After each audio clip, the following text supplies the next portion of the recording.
നമസ്കാരം. ഇല്ല, ഈ ഒരു മറ്റൊരു പുസ്തകത്തിലെ കഥാപാത്രങ്ങളെ എടുത്തിട്ട് പുതിയൊരു കഥയിലേക്ക് കൊണ്ടുവരിക, അല്ലെങ്കിൽ മറ്റൊരു കഥാപാത്രത്തിനെ എടുത്തിട്ട് പുതിയ കഥകൾ ഉണ്ടാക്കുക എന്നൊക്കെ പറയണത് നമ്മൾ പണ്ട് കാലം തൊട്ടേ കണ്ടുകൊണ്ടും വായിച്ചുകൊണ്ടും ഒക്കെ ഇരിക്കുന്നതാണ്. ഈ അഗ്രസന്ധനി എന്നുള്ള കഥയിലേക്ക് വരുന്ന സമയത്ത് നേരത്തെ സെഷനിൽ സൂചിപ്പിക്കുകയുണ്ടായി, അഗ്രസന്ധനി എന്ന് പറയണത് ചിത്രഗുപ്തന്റെ കയ്യിലുള്ള ഒരു കണക്ക് പുസ്തകമാണ്. അതായത് നമ്മളെപ്പോൾ മരിക്കും,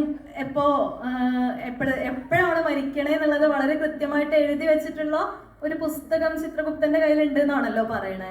ആ പുസ്തകത്തിന്റെ പേരാണ് അഗ്രസന്ധനി എന്നുള്ളത്.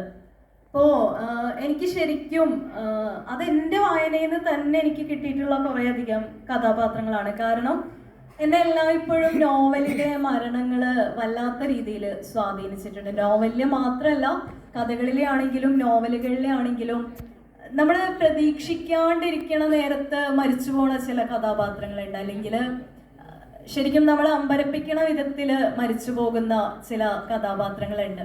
അപ്പം അങ്ങനെയുള്ള മരണങ്ങൾ എന്നെ എല്ലായ്പ്പോഴും സ്വാധീനിച്ചിട്ടുണ്ടായിരുന്നു. ഒരു പക്ഷേ നമ്മുടെ നാട്ടിലുള്ള ഒരാള് മരണപ്പെടുമ്പോൾ അതൊരു സ്വാഭാവിക മരണമായിരിക്കാം.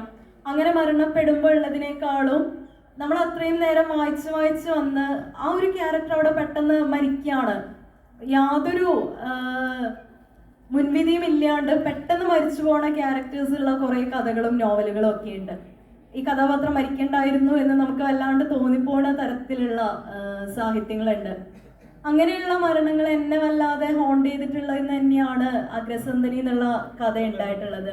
ശരിക്കും അത് ഈ പറയണ പോലെ ഞാനൊരു ഇൻട്രോവേർട്ട് ആയിരുന്നെങ്കിൽ ഒരു പക്ഷെ